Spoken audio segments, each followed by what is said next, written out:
ಆತ್ಮೀಯ ವಿದ್ಯಾರ್ಥಿಗಳೇ, ಭೌತಶಾಸ್ತ್ರದಲ್ಲಿ ವಿದ್ಯುತ್ ಶಕ್ತಿ ಪಾಠದಲ್ಲಿ ಸಹ ಸಾಕಷ್ಟು ಪ್ರಯೋಗಗಳನ್ನು ಕಾಣ್ತೀವಿ. ಅದರಲ್ಲಿ ಅತ್ಯಂತ ಸುಲಭವಾಗಿರ್ತಕ್ಕಂಥ ಒಂದು ವಿದ್ಯುತ್ ಮಂಡಲ ಅಂತಕ್ಕಂಥ ಒಂದು ರಚನೆ ಅಂತ ಬರ್ತದೆ. ಅವನ್ನ ಸಿಂಪಲ್ ಪ್ರಯೋಗ, ಎಷ್ಟು ಸಿಂಪಲ್ ಆಗಿರ್ತಕ್ಕಂಥ ಪ್ರಯೋಗ ಅಂತಂದಾಗ ತಾವೆಲ್ಲ ಅದನ್ನು ಗಮನಿಸಿರ್ತೇವೆ. ಸೊ ಈಗ ಇದಕ್ಕೆ ಸಂಬಂಧಪಟ್ಟಾಗ ನಾವೇನಾಗ್ತೀವಿ ಅನ್ನೋದು ಸರ್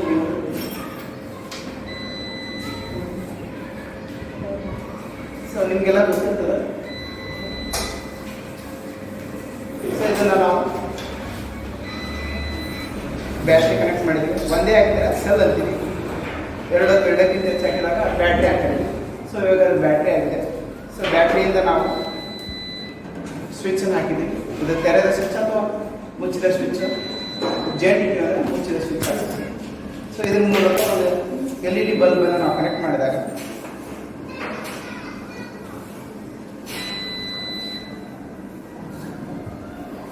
ಸೊ ನಮ್ಮ ಒಂದು ಕಂಟ್ರೋಲನ್ನು ನಾವು ಇಲ್ಲಿ ಬಟನ್ಗೆ ನೋಡಿರ್ತೀವಿ. ಸ್ವಿಚ್ ಇದ್ರೆ ಕಂಟ್ರೋಲ್ ಇರ್ತದೆ ಅಂತೇಳಿ. ಸೊ ಇದು ಅತ್ಯಂತ ಸುಲಭವಾಗಿದೆ. ಸಾಮಾನ್ಯ ವಿದ್ಯಾರ್ಥಿಗಳೆಲ್ಲ ನೋಡುತ್ತೀವಿ. ಇದು ವಿದ್ಯುತ್ ಮಂಡಲದ ಒಂದು ಸರಳ ವಿದ್ಯುತ್ ಮಂಡಲ ಅಂತ ಹೇಳಿ. ಇದರಾಗ ಇದು ಪ್ಲಸ್ ಅಂದರೆ ಪಾಸಿಟಿವ್ ಚಾರ್ಜ್, ನೆಗೆಟಿವ್ ಚಾರ್ಜ್. ಇದೇ ಕೆಂಪು ಬಣ್ಣ ತೋರಿಸ್ತಾ ಇದ್ದೀವಿ ನಾವು. ಪ್ಲಸ್ ಅಂದ್ರೆ ಏನು? ಜೀವಂತ ವಾಯರ್ ಅಂತ ಹೇಳ್ತೀವಿ, ಲೈವ್ ವಾಯರ್. ಇದನ್ನ ತಟಸ್ಥ ವಾಯರ್ ಅಂತ ಹೇಳ್ತೀವಿ. ಅಕಸ್ಮಾತ್ ಇದು ಕಪ್ಲಿಂಗ್ ಕೊಟ್ಟಿದ್ರೆ ಯಾವ ಬಣ್ಣದ ಇರುತ್ತೆ?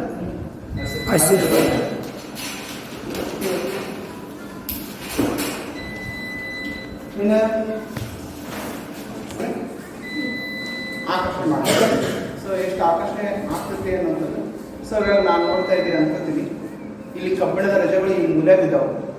ಸೊ ಮೂಲೆ ಬಿದ್ದಾವೆ ಕಬ್ಬಿಣದ ರಜೆಗಳು. ಸೊ ಕಾಂತಕ್ಷೇತ್ರ ಎಲ್ಲಿವರೆಗೆ ಇರ್ತದೆ ಅಲ್ಲಿವರೆಗೂ ಸಹ ಅದೇನಾಗ್ತದೆ, ಆ ಕಬ್ಬಿಣದ ವಸ್ತುಗಳನ್ನು ಆಕರ್ಷಣೆ ಮಾಡ್ತೀವಿ. ನಾ ಕೈ ಆ ಕಡೆ ಮೂಮೆಂಟ್ ಮಾಡಿದ್ರೆ ಅವು ಆ ಕಡೆ ಮೂಮೆಂಟ್ ಮಾಡ್ತವೆ. ಅದು ಕಾರಣ ನಾನಲ್ಲ, ಅದಕ್ಕೆ ನಾವು ಕಾಂತಕ್ಷೇತ್ರ ಅದೇನು ಮಾಡ್ತೀವಿ ಆಕರ್ಷಣೆ ಮಾಡ್ತೀವಿ. ಸೊ ಕಾಂತೀಯ ಬಲ ಯಾವ ರೀತಿಯಾಗಿ ವರ್ತನೆ ಮಾಡ್ತೀವಿ, ಕಾಂತೀಯ ಬಲರೇಖೆಗಳು ಅದ್ರ ಮೇಲೆ ಉಂಟು ಮಾಡ್ತವೆ. ಮತ್ತು ಕಾಂತಕ್ಷೇತ್ರ ಸುತ್ತ ಇಲ್ಲಿವರೆಗೆ ಅದಕ್ಕೆ ಪವರ್ ಇರ್ತದೆ, ಆ ಕ್ಷೇತ್ರ ಸುತ್ತ ಅಲ್ಲಿವರೆಗೂ ಈ ಕಬ್ಬಿಣದ ವಸ್ತುಗಳನ್ನು ಏನು ಮಾಡ್ತಾ ಇರ್ತದೆ, ಆಕರ್ಷಣೆ ಮಾಡ್ತೀವಿ. ಸೊ ಈ ರೀತಿಯಾಗಿರ್ತಕ್ಕಂಥದ್ದನ್ನು ನಾವು ನೋಡ್ಬೋದು. ಸೊ ಇದು ಕಾಂತಕ್ಷೇತ್ರ. ನಿಮ್ಮ ಪಾಠದೊಳಗೆ ಇದು ಕಾಂತೀಯ ಪರಿಣಾಮಗಳ ಪಾಠದೊಳಗೆ ನಾವೇನು ನೋಡ್ತೀವಿ ಅಂದರೆ ಸೊಲೈಡ್ ಅಂತಕ್ಕಂಥ ಒಂದು ಪದ ಬಳಸ್ತೀವಿ. ಸೊಲೈಡ್ ಅಂದರೆ ಏನಂತ ನಿಮಗೆ ಈಗಾಗಲೇ ಗೊತ್ತಿದೆ. ಯಾರು ಹೇಳಿದ್ದೀರಾ ಹೇಳಿ? ಒಂದು ಅಂಕವಧಿಕೆಯನ್ನು ತಾಮ್ರದ ತಂತಿಯನ್ನು ತೆಗೆದುಕೊಂಡು ಅದನ್ನು ಸುರುಳಿ ಆಕಾರಕ್ಕೆ ಪರಿವರ್ತಿಸಿದರೆ ಅದನ್ನು ಸೊಲೈಡ್. ಸೊ ಮಧ್ಯದಾಗ ನಾವು ಎಂಥ ಕಬ್ಬಿಣ ಇಡ್ಬೋದು? ಮೆದು ಕಬ್ಬಿಣ ಇಟ್ಟರೆ ಅದು ತಾತ್ಕಾಲಿಕ ಕಾಂತವಾಗಿ ಏರ್ಪಡ್ತದೆ. ಹಾರ್ಡ್ ಕಬ್ಬಿಣ ಇಟ್ಕೊಂಡಾಗ ಅದು ಶಾಶ್ವತ ಕಾಂತ ಒಳಪಡುತ್ತೆ ಅಂತ ಅನ್ನೋದು ನೋಡಿದ್ದೀವಿ. So okay. ಸೊ ಇದು ತಾಮ್ರ ತಂತಿ, ಇದ್ರ ಮೇಲೆ ಅವಾಹಕವಲಿಕೆ ಸುಮಾರು ಒಂದು 50ರಿಂದ ಒಂದು 100 ರೌಂಡ್ಸ್ಗಳನ್ನು ಹಾಕಿದೆ. ಸೊ ಇವಾಗ ಇದು ಏನಾಗ್ತದೆ ಅಂದರೆ, ಸೊ ಯಾವುದೇ ಕಬ್ಬಿಣದಂಥ ವಸ್ತುಗಳನ್ನು ಇದು ಏನು ಮಾಡೋಂಗಿಲ್ಲ, ಹಿಡ್ಕೊಳಂಗಿಲ್ಲ. ಈ ಸಲ ಕಬ್ಬಿಣದಂಥ ವಸ್ತುಗಳನ್ನು ಹಿಡ್ಕೊತ ನೋಡಿ, ಹಿಡ್ಕೊಳಂಗಿಲ್ಲ. ಸೊ ಇವಾಗ ನಾನೇನು ಮಾಡ್ತೀನಿ, ಇದಕ್ಕೆ ಕಾಂತಕ್ಷೇತ್ರ ಕೊಡ್ತೀನಿ. ಕಾಂತಕ್ಷೇತ್ರ ಹೆಂಗೆ ಬರುತ್ತೆ ಅಂದರೆ ವಿದ್ಯುತ್ತನ್ನು ಕೊಡೋದ್ರಿಂದ ಅವನು ಕಾಂತ ಮಾಡ್ಬೋದು. ಸೊ ನಾನು ಈಗ ವಿದ್ಯುತ್ ಕೊಡ್ತೀನಿ, ಆ ವಿದ್ಯುತ್ತನ್ನು ಬಳಸ್ಕೊಂಡು ಇದು ಏನಾಗ್ತದೆ ಅಂದರೆ ಕಾಂತವಾಗಿ ಮಾರ್ಪಡ್ತದೆ.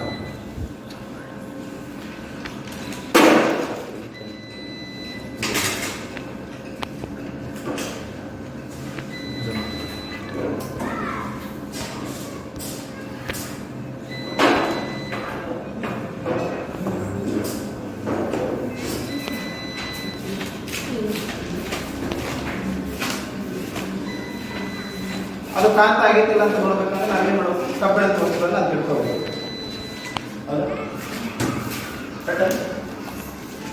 ಸೊ ಇದೇನಾಗ್ತದೆ, ವಿದ್ಯುತ್ ಕಾಂತವಾಗಿ ಏರ್ಪಡ್ತಾರೆ. ಸೊ ಹಾಗಾಗಿ ಕಬ್ಬಿಣದ ವಸ್ತುಗಳನ್ನ ಅದೇನು ಮಾಡ್ತಾರೆ, ತಿಳ್ಕೊತಾರೆ. ಸಪೋಸ್ ನಾನು ಈಗ ಡಿಸ್ಕನೆಕ್ಟ್ ಮಾಡ್ತೀನಿ, ಕನೆಕ್ಟ್ ಏನಾಗುತ್ತೆ, ನಾನು ಕಾಂತಕ್ಷೇತ್ರ ಹೋಗ್ಬಿಡ್ತು. ಅವಾಗ ಅದೇನಾಗುತ್ತೆ, ಇದು ಕಾಂತ ಅಲ್ಲ. ವಿದ್ಯುತ್ ಕೊಟ್ಟಾಗ ಇದು ಕಾಂತ ಆಗ್ತದೆ. ವಿದ್ಯುತ್ ಕೊಡದೇ ಇದ್ದಾಗ ಇದೇನಾಗುತ್ತೆ, ಕಾಂತೀಯ ವಸ್ತು ಆಗ್ತದೆ, ಕಾಂತ ವಸ್ತು ಆಗೋದಿಲ್ಲ. ಸೊ ಇದು ದೊಡ್ಡ ಪ್ರಮಾಣದಾಗ ಮಾಡ್ಬೋದು. ಸೊ ಲಾಸ್ಟ್ ಟೈಮ್ ನಾವು ಮ್ಯಾಗ್ನೆಟ್ ಕ್ರಿಯೇಟ್ ಮಾಡಿದ್ವಿ ಇದೇ ತತ್ವನ ಆದಷ್ಟು. ಸೊ ಎಂಥ ವಸ್ತುಗಳನ್ನ ಇದು ಜಗ್ಬೋದಂದ್ರೆ ಅದರ ಪ್ರಮಾಣ ವಿದ್ಯುತ್ ಪ್ರಮಾಣ ನಾವೇನು ಜಾಸ್ತಿ ಮಾಡ್ತೀವಿ ಅದ್ರ ಕಾಂತೀಯ ಬಲ ಹೆಚ್ಚಾಗುತ್ತೆ. ಸೊ ನಮ್ಮ ಎಲ್ಲ ದೊಡ್ಡ ದೊಡ್ಡ ವಸ್ತು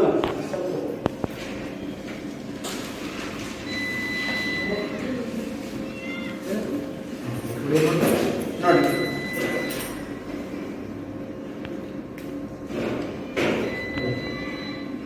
ಇದರ ಕಾಂತಕ್ಷೇತ್ರ ನೋಡ್ರಿ ಪ್ರಮಾಣ ನೋಡ್ತಾ ಇದ್ದೀರಿ. ನಾವು ಕಾಂತಕ್ಷೇತ್ರ ಮತ್ತೆ ಈಗ ವಿದ್ಯುತ್ ತೆಗೆದ ಸೊ ಈ ರೀತಿ ನಾವು ವಿದ್ಯುತ್ ಕಾಂತವನ್ನು ತಯಾರು ಮಾಡ್ತೀವಿ. ಸೊ ಇದು ಸಹ ಸುಮಾರು ಒಂದು 200 ರೌಂಡ್ಸ್ ಆಗ್ತದೆ. ಇದಕ್ಕೆ ವಿದ್ಯುತ್ ಪ್ರಮಾಣ ಹೆಚ್ಚಾದಾಗೆಲ್ಲ ಕಾಂತ ಪ್ರಮಾಣ ಏನಾಗ್ತದೆ, ವಿದ್ಯುತ್ ಪ್ರಮಾಣ ಕಡಿಮೆ ಆದಾಗ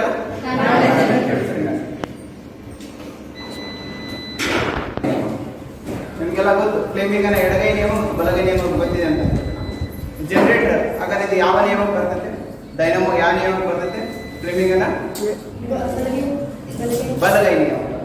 ಸೊ ಹಾಗಾದ್ರೆ ಈ ಬಲಗೈ ನಿಯಮ ಸಂಬಂಧಪಟ್ಟ ನೋಡಿದ್ರೆ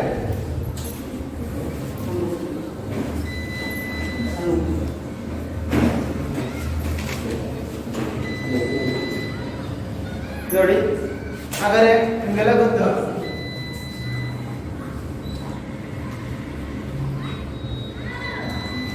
ಜನರೇಟರ್ ಅಥವಾ ಡೈನಮೋ ಹೇಗೆ ಕೆಲಸ ಮಾಡ್ತದೆ, ಯಾಂತ್ರಿಕ ಶಕ್ತಿಯನ್ನ ವಿದ್ಯುತ್ ಶಕ್ತಿಯನ್ನ. ಸೊ ನಾನೀಗ ಒಳಗಡೆ ಮೋಷನ್ ಮಾಡ್ತೀನಿ, ಯಾಂತ್ರಿಕ ಶಕ್ತಿಯನ್ನು ಉಂಟು ಮಾಡ್ತೀನಿ. ಇದು ಏನಾಗ್ತದೆ, ವಿದ್ಯುತ್ ಆಗಿ ತಯಾರಾಗ್ತದೆ. ರೈಟ್ ಆಗ್ತಾ ಇದೆ. ಸೊ 2 and 4 ಇಂದಕ್ಕೆ ಮುಖ ಮಾಡುವಂತ ವಿದ್ಯುತ್ ಬರ್ತದೆ. ಸೊ ಅದನ್ನೇ ನಾವು ಪವನ ಶಕ್ತಿ ಬೇರೆ ಬೇರೆ ಶಕ್ತಿಗಳನ್ನು ಬಳಸಿಕೊಂಡು ಸಹ ಮಾಡ್ಬೋದು. ಉದಾಹರಣೆ ಇದು ಸಹ ಜನರೇಟರ್ ಆಗಿ ಉಪಯೋಗ ಮಾಡ್ತೀವಿ ನೋಡಿ. ವಿದ್ಯುತ್ ಬಲ ಸಾಕು.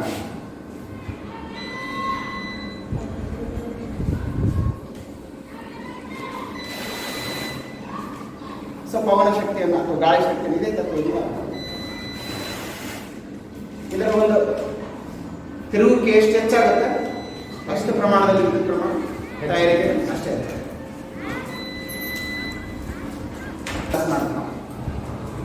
ವೀಜ್ ಕೊಟ್ಟು ಆಯಾಮ ಆಗ್ತಾನೆ. ಹಾಗಾದ್ರೆ ವಿದ್ಯುತ್ ಪ್ರವಾಹ ರೋಧಕ್ಕೆ ನೇರಾನುಪಾತ ಇರ್ತದೆ. ಆಗಲೇ ಲೈಟನ್ನು ಹಚ್ಚಿದಾಗ ನೀವು ಆಗಲೇ ಗಮನಿಸಿದ್ರಿ, ಲೈಟ್ ಹಚ್ಚಿದಾಗ ಸೊ ಇದರ ಪ್ರಮಾಣ, ಇದರ ಇಂಟೆನ್ಸಿಟಿ ಅಥವಾ ಪ್ರವಾಹ ಜಾಸ್ತಿ ಕಾಣ್ತದೆ. ನಾನು ಮಧ್ಯದೊಳಗೆ ಅದಕ್ಕೆ ಏನು ಕೊಡ್ತೀನಿ, ಒಂದು ರೋಧವನ್ನು ಹಾಕ್ತೀನಿ.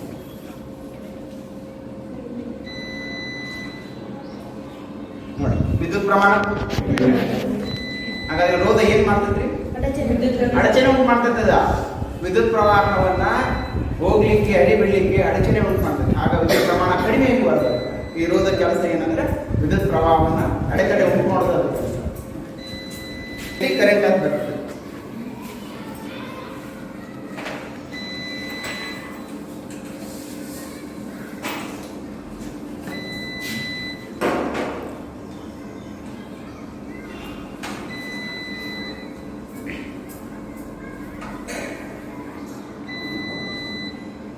ಪೂರ್ಣ ನೋಡಿ ಮ್ಯಾಗ್ನೆಟ್ ಬಂದು ರೌಂಡ್ ಸಣ್ಣ ಸಣ್ಣ ಮ್ಯಾಗ್ನೆಟ್ ಸಣ್ಣ ಸಣ್ಣ ದೇಶ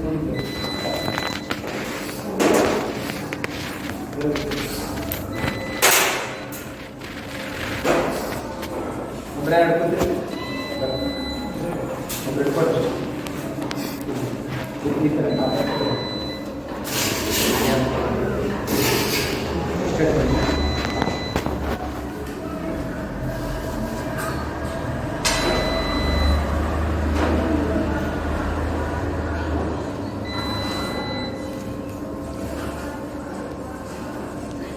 ವಿದ್ಯುತ್ ಪ್ರವಾಹದಿಂದ ವಿದ್ಯುತ್ ಶಕ್ತಿಯನ್ನು ಯಾಂತ್ರಿಕ ಶಕ್ತಿ ಮಾಡ್ತೀವಿ. ಏನು ಮೋಟರ್ ಓಕೆ. ಸೊ ಇವಾಗ ನಾನೇನು ಮಾಡ್ತೀನಿ, ಈ ಕಾಂತ ತಗೊಂಡು ಸರಿಪಡಿಸಿ ನೋಡಿ. ಟಚ್ ಮಾಡಿಲ್ಲ, ಟಚ್ ಮಾಡಿಲ್ಲ, ಈಗ ಟಚ್ ಆಗ್ತಾರಲ್ಲ. ಸಮೀಪ ಹೋದಂಗೆಲ್ಲ ಏನಾಗ್ತದೆ, ಸ್ಲೋ ಆಗಲ್ಲ. ದೂರ ಹೋಗಿದ್ರೆ ಸ್ಪೀಡ್ ಆಗುತ್ತೆ. ಸಮೀಪ ಹೋದಂಗೆಲ್ಲ ತಿರುಗೋಕೆ ಸ್ಲೋ ಆಗ್ತದೆ.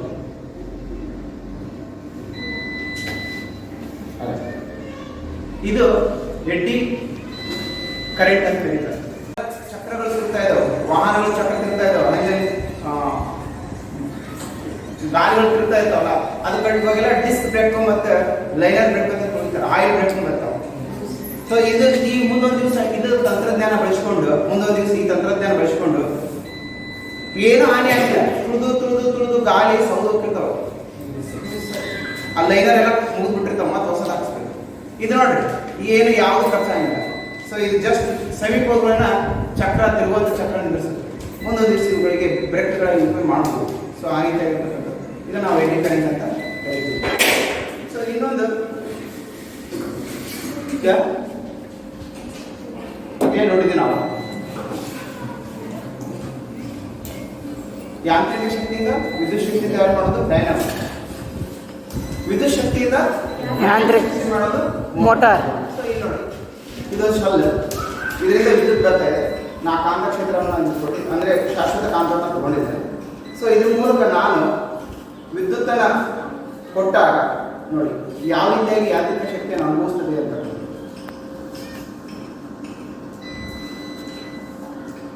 ನೋಡ್ತಾ ಇದ್ದೀರಿ.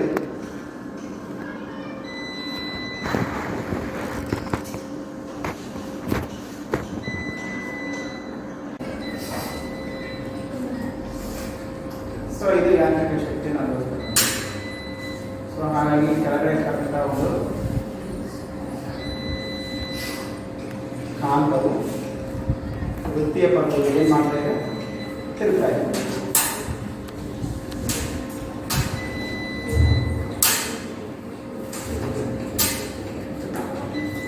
ಆಮ್ಲ ಕೊಟ್ಟಿರ್ತೀವಿ, ಒಂದು ಪ್ರತ್ಯಾಮ್ಲ ಕೊಟ್ಟಿರ್ತೀವಿ. ಇದರ ಆಮ್ಲ ಅಂತ ಹೆಂಗೆ ಕಂಡು ಹಿಡಿತೀವಿ, ಪ್ರತ್ಯಾಮ್ಲ ಅಂತ ಹೆಂಗೆ ಕಂಡು ಹಿಡಿತೀವಿ ಅಂತ ಕೇಳಿದಾಗ ನಾವು ಲಿಟ್ಮಸ್ ಪೇಪರ್ ತಗೊಂಡು ಕಂಡು ಹಿಡಿತೀವಿ.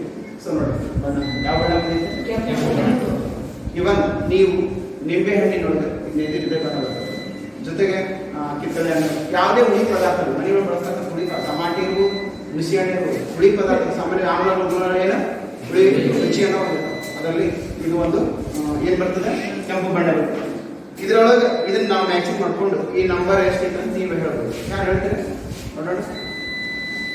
ಇದು ಪಿ ಎಚ್ ಮೌಲ್ಯ ಎಷ್ಟು ಅಂತ ಇದ್ರಾಗ ಮ್ಯಾಚಿಂಗ್ ಮಾಡ್ಕೊಂಡು ಈ ನಂಬರ್ ಈ ಕಲರ್ ಇದರ ಚಿತ್ರದ ಕಲರ್ ಹೇಳ್ತೀರಿ. ಯಾರಾದ್ರು ಸರಿ ಯಾರು ಸರಿ ಈ ಕಲರ್ ಎಷ್ಟಿದೆ ಅಂತ ನೀವು ಹೇಳ್ಬೇಕು, ಪಿ ಎಚ್ ಮೌಲ್ಯ ನೀವು ಹೇಳ್ಬೇಕು. ಸರಿ ಸುಮಾರು ಸ್ವಲ್ಪ ಅಂದಾಜನ್ನು ಹಾಕ್ಬೋದು, ಸ್ವಲ್ಪ ನಡೀತಿದೆ ಅಷ್ಟೇ. ನೋಡ್ಬೋದು ಇದಕ್ಕೆ ಮ್ಯಾಚಿಂಗ್ ಈ ಬಣ್ಣ ಇದ್ರಾಗ ಯಾವುದು ಮುಂದಕ್ಕೆ ಹೋಗ ಎರಡಿದೆನಾ? ಹೌದು ಎರಡಿದೆ.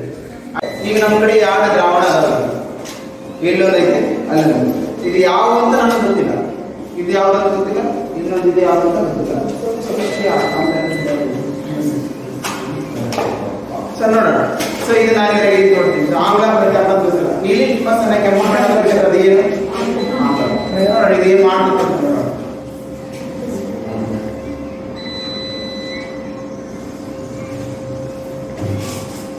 ಓಕೆ ಅದಿದೆ, ನೋ ಚೇಂಜಸ್, ಏನು ಚೇಂಜಸ್ ಆಗಿಲ್ಲ. ಇದೇನಾಗಿದೆ, ಪ್ರತ್ಯಾಮ್ಲ ಆಗಿದೆಯೋ ತಟಸ್ಥ ಆಗಿದೆಯೋ ಗೊತ್ತಿಲ್ಲ ನೋಡೋಣ. ಸೊ ಈಗಂತೂ ಅಜುಂಕ್ಷಣ ಪ್ರತ್ಯಾಮ್ಲ ಅಂತ ಕಣ್ಣಿಗೆ ಕಾಣ್ತಾ ಇದೆ. ಏನಪ್ಪಿ ಬಣ್ಣನ ಚೇಂಜ್ ಆಗಿದೆ, ಕೆಂಪು ಬಸ್ ಇದೆ, ಇದನ್ನ ಇದು ಕೆತ್ತಾ ಇದೆ.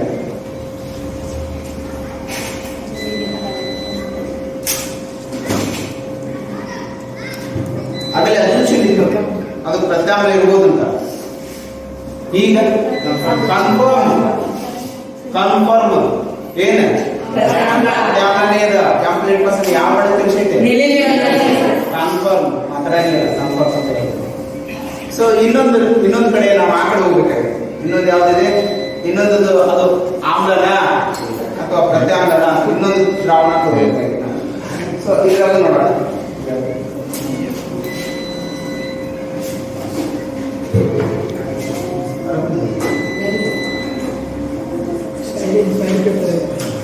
ಓಕೆ, ಸೊ ಇದ್ರಾಗ ನಾ ಏನು ನೋಡ್ತೀನಿ, ಕಂಪ್ಲೀಟ್ ಮಸ್ತು ನೀಲಿ ಬಣ್ಣಕ್ಕೆ ಬಂದ್ರೆ ಬರದೇ ಇದ್ರೆ ಆಮ್ಲ ಅಂತ. ಇದು ಏನು ಬದಲಾವಣೆ ಆಗಿಲ್ಲ ಅಂದ್ಮೇಲೆ ಆಮ್ಲ ಅನ್ನುವಂಥದ್ದು. ನೀವೇನ ತಗೊಳ್ಳೋಣ, ಇದೇನ ಬದಲಾವಣೆ ಆಗುತ್ತೆ ನೋಡೋಣ. ಶೋರ್ ಕನ್ಫರ್ಮ್ ಏನಾಗಿದೆ, ಕೆಂಪು ಬಣ್ಣ ಬಂದಿದೆ. ನೀಲಿ ಲಿಟ್ಮಸ್ ಕೆಂಪು ಬಣ್ಣಕ್ಕೆ ಬಂದ್ರೆ ಆಮ್ಲ. ಆಮ್ಲಿಕೆ ಆಮ್ಲವು ನೀಲಿ ಲಿಟ್ಮಸ್ ಅನ್ನ ಕೆಂಪು ಬಣ್ಣಕ್ಕೆ ತಿರುಗಿಸುತ್ತದೆ. ಹಾಗಾದ್ರೆ ಇದು ಆಮ್ಲವಾಗಿ ಅದನ್ನು ಪ್ರತ್ಯಾಮ್ಲವಾಗಿ ಮಾಡ್ಕೋಬಹುದು. ಇವೆರಡರ ಮೂಲಕ ಎಲ್ಲವೂ ಕೆಲವು ಲೋಹಗಳು ಉತ್ತಮ ಉಷ್ಣವಾಹಕಗಳು. ಅದು ವಿದ್ಯುತ್ ವಾಹಕ ಇರ್ಬೋದು, ಉಷ್ಣ ಇರ್ಬೋದು. ಈಗ ಅದು ನಾನು ಈ ತುದಿಯ ಭಾಗವನ್ನ ಕಾಸ್ಲಿಕ್ಕೆ ಶುರು ಮಾಡೋಣ. ಸೊ ಇಟ್ ನೀಡ್ಸ್ ಟೈಮ್ ತಗೋಬಹುದು, ಇಲ್ಲ ಅಂತ ನಾನಿಲ್ಲ.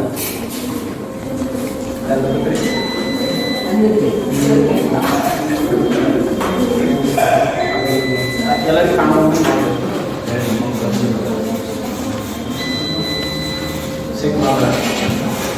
ಸ್ಟ್ಯಾಂಡ್ ಹಾಕಿರುತ್ತೆ. ಎಲ್ಲಿ ಸ್ಕ್ರೂ ಇತ್ತು? ಕಾಶಿದ ಮೊಗ್ಲುಗಳೇ ಒಂದಿತ್ತು. ಅದರರ್ಥ ಏನು? ಉಷ್ಣ ಕಾಶಿದ ಉಷ್ಣ ಬಸ್ ಇಲ್ಲಿ ಬಂದು ಈಗ ಹಂಗ ಕಾಶಿ ಅಂತ ಉಷ್ಣ ಎಲ್ಲಿ ಬರುತ್ತೆ? ಮುಂದಕ್ಕೆ ಬರುತ್ತೆ. ನೆಕ್ಸ್ಟ್ ಉಷ್ಣ ಹರಿತಾ ಇದೆ.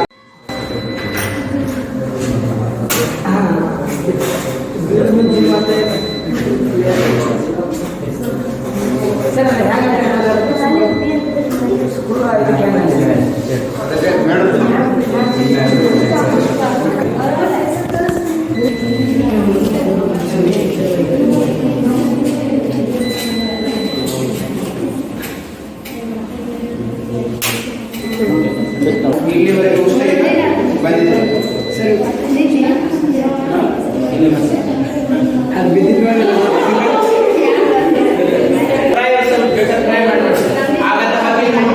ಈ ಕಡೆ ಭಾಗ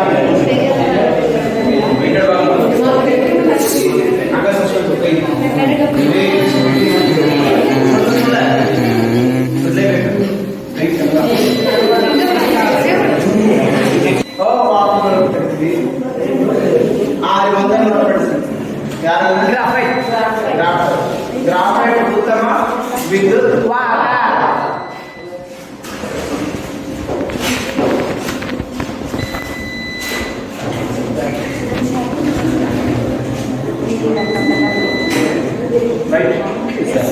ಇದು ಗ್ರಾಫೈಟ್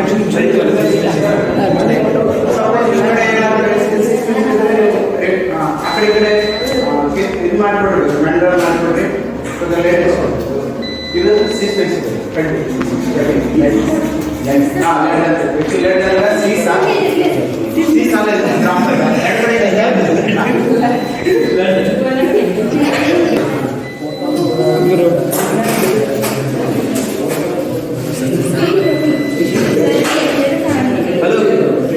ಹೌದಾ? ಲೋಹಗಳು ಉತ್ತಮ ವಿದ್ಯುತ್ ವಾಹಕ. ಕರೆಂಟ್ ಅಂದ್ರೆ ವಿದ್ಯುತ್ ವಾಹಕ, ಉಷ್ಣ ಅಂದ್ರೆ ಉಷ್ಣ ವಾಹಕ.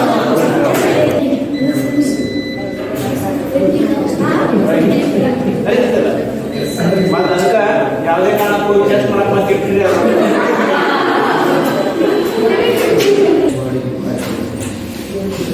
ಲೋಹಗಳು ಸಾಮಾನ್ಯವಾಗಿ ಗಾಳಿಯೊಂದಿಗೆ ವರ್ತಿಸಿ ಆಯಾ ಲೋಹದ ಆಕ್ಸೈಡ್ಗಳನ್ನು ಗಾಳಿಯೊಂದಿಗೆ ಹುರಿದು ಮ್ಯಾಗ್ನೀಷಿಯಂ ಆಕ್ಸೈಡ್ ಅನ್ನು ಹೇಗೆ ಮಾಡುತ್ತದೆ ಅನ್ನೋದನ್ನು ನೋಡ್ಬೋದು ನಾವು ಪ್ರಯೋಗದಿಂದ. ಇದು ಮ್ಯಾಗ್ನೀಷಿಯಂ ರಿಬ್ಬನ್ ಮತ್ತು ರಿಬ್ಬನ್ ಅಲ್ಲ.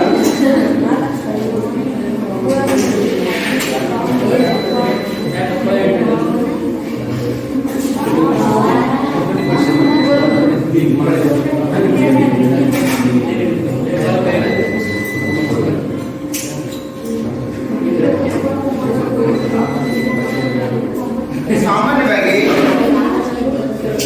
ಗಾಳಿಯೊಂದಿಗೆ ಮ್ಯಾಗ್ನೀಷಿಯಂ ವರ್ತಿಸಿ ಮ್ಯಾಲೆ ಒಂದು ಕೋಟಿಂಗ್ ಆಗಿರುತ್ತೆ, ಮ್ಯಾಗ್ನೀಷಿಯಂ ಆಕ್ಸೈಡ್ ಆಗಿರ್ತದೆ. ಸೊ ಹಾಗಾಗಿ ಆ ಮ್ಯಾಗ್ನೀಷಿಯಂ ಆಕ್ಸೈಡ್ ಅನ್ನು ನಾವು ಏನು ಮಾಡಬೇಕು? ಮೊದಲಿಗೆ ಈ ಥರ ಏನು ಮಾಡಬೇಕು? ರ್ಯಾಪ್ ಮಾಡಬೇಕು. ಸೊ ಅದರಾಗಿರ್ತಕ್ಕಂಥ ಮ್ಯಾಗ್ನೀಷಿಯಂ ಆಕ್ಸೈಡ್ ಕೋಟಿಂಗ್ ಹೋಗ್ಬಿಡ್ತದೆ. ಸೊ ತದನಂತರ ನಾವೇನು ಮಾಡಬೇಕು ಅಂದರೆ ಅದಕ್ಕೆ ಶಾಖ ಕೊಡಬೇಕು. ಅವಾಗ ಅದು ಮ್ಯಾಗ್ನೀಷಿಯಂ ಆಕ್ಸೈಡ್ ಆಗುತ್ತೆ. ಮ್ಯಾಗ್ನೀಷಿಯಂ ಆಕ್ಸೈಡ್ ನೀರಿನ ಕೂಡ್ತು ಅಂದರೆ ಮ್ಯಾಗ್ನೀಷಿಯಂ ಆಕ್ಸೈಡ್ ನೀರಿನಾಗ ಬೆರೀತು ಅಂದರೆ ಏನಾಗ್ತದೆ? Magnesium dioxide, magnesium hydroxide. Magnesium hydroxide ಆಮ್ಲನ ಪ್ರತ್ಯಾಮ್ಲನ?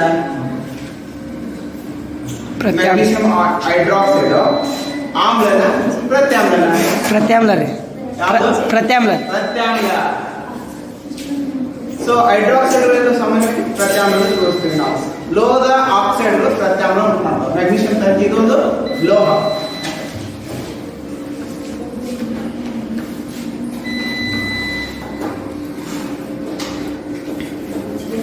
ಅದನ್ನೇ ಕಾಯಿಸ್ಬೇಕಲ್ಲ, ನೀವು ಅದನ್ನೇ ಕಾಯಿಸ್ಬೇಕು. ಪೆಟ್ರೋಲ್ ಕಾಯಿಸಿ ಜಲ್ದಿ ಹಾಕಿ ನೋಡಿ. ಹೌದು. ಓಕೆ, ಸೊ ಆ ಪೆಟ್ರೋಲ್ ಸ್ಪಿರಿಟ್. ಲೈಟ್ ನೋಡಿ ಅಲ್ಲಿ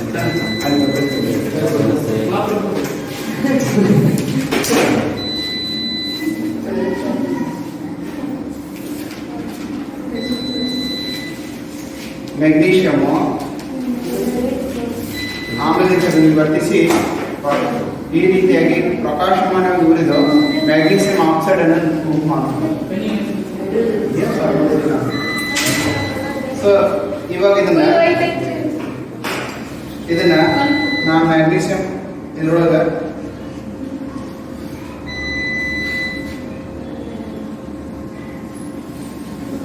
ಇದಕ್ಕೆ ನಾ ಏನ್ ಮಾಡ್ತೀನಿ ಅಂದ್ರೆ ನೀರನ್ನ ಬೆರೆಸ್ತೀನಿ. ಅವಾಗ ಇದೇನಾಗುತ್ತೆ? Magnesium hydroxide. ಮ್ಯಾಗ್ನೀಷಿಯಂ ಹೈಡ್ರಾಕ್ಸೈಡ್ ಪ್ರತ್ಯಾಮ್ಲ ಅಂತ ತಿಳಿಯುತ್ತೆ. ಆಗ ಪ್ರತ್ಯಾಮ್ಲ ಯಾವ ಓಕೆ ಕೆಂಪು ಬಣ್ಣ ಇದೆ, ನೀಲಿ ಬಣ್ಣ ಬಂದೈತೆ, ನೀಲಿ ಬಣ್ಣ ಸ್ವಲ್ಪ ಬಂದೈತಲ್ಲ ಹಾಗೆ ಅವಾಗ ನೆನ್ಪಿದ್ರೆ ಏನಾಗುತ್ತೆ? ಬರಾಗುತ್ತೆ. ಹಲೋ ಬಂದಿದೆ. ಅದರಿಂದ ಆಮ್ಲನ ಪ್ರತ್ಯಾಮ್ಲ? ಪ್ರತ್ಯಾಮ್ಲ. ಪ್ರತ್ಯಾಮ್ಲ. ಕೆಂಪು ಬಣ್ಣವನ್ನ ನೀಲಿ ಬಣ್ಣಕ್ಕೆ. ಒಂದ್ ವೇಳೆ ನಾವು ಸಲ್ಫರ್ ತಗೋತೀನಿ, ಸಲ್ಫರ್ ಕಾಯಿಸಿ ಸಲ್ಫರ್ ಆಕ್ಸೈಡ್ ಮಾಡ್ತೀವಿ, ಅದಕ್ಕೂ ನೀರು ಹಾಕ್ತೀವಿ, ಅದೇನಾಗ್ತದೆ? ಸಲ್ಫರಿಕ್ ಆಮ್ಲ ಉಂಟಾಗ್ತದೆ. ಹಾಗಾದ್ರೆ ಅದು ಯಾವ ಬಣ್ಣವನ್ನ ಯಾವ ಬಣ್ಣ ತಿಳಿಸ್ತದೆ? ನೀಲಿ ಬಣ್ಣವನ್ನ ಕೆಂಪು ಬಣ್ಣ.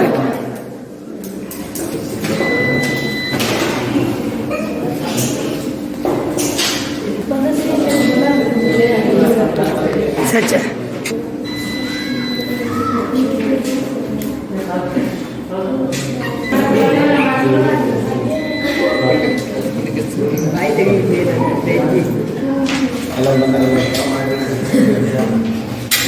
ಓಕೆ ಕರೆಕ್ಟ್ ಐತಲ್ಲ?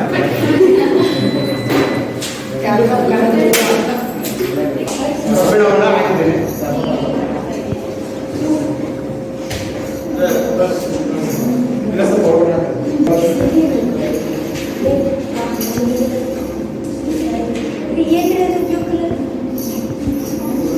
ತಾಮ್ರ ಸಲ್ಫೇಟ್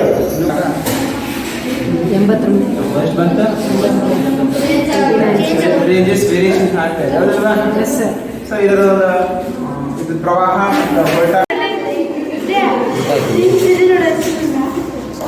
ಹೇಳಿದಂತ ಲಂಬ ಒಂದೇ ಸಮತಲ ಇದ್ದರೆ ಇಲ್ಲಿ ಕಾಲ್ಪನಿಕ ಗೆರೆಯಿಂದ ಪತನ ಕೋನ ಮಾಡಿದಾಗ ಪತನ ಕೋನವು ಪ್ರತಿಫಲಿತ ಕೋನಕ್ಕೆ ಏನಾಗಿರ್ತದೆ? ಸಮನಾಗಿರ್ತದೆ ಅಂತಕ್ಕಂಥದ್ದು ನಮಗೆ ಪ್ರತಿಫಲದಿಂದ ಕಾಣ್ತದೆ. ಸ್ಪಷ್ಟವಾಗಿ ಇಲ್ಲೊಂದು ಕಿರಣ ಅಲ್ಲೊಂದು ಕಿರಣ ಒಳಗಡೆ ಹೋಗಿ ಧೂಮನ್ನು ನಾವು ಹೆಚ್ಚು ಮಾಡಿದಾಗ ನಿಮಗೆ ಕ್ಲಿಯರ್ ಆಗಿ ಕಾಣ್ತದೆ.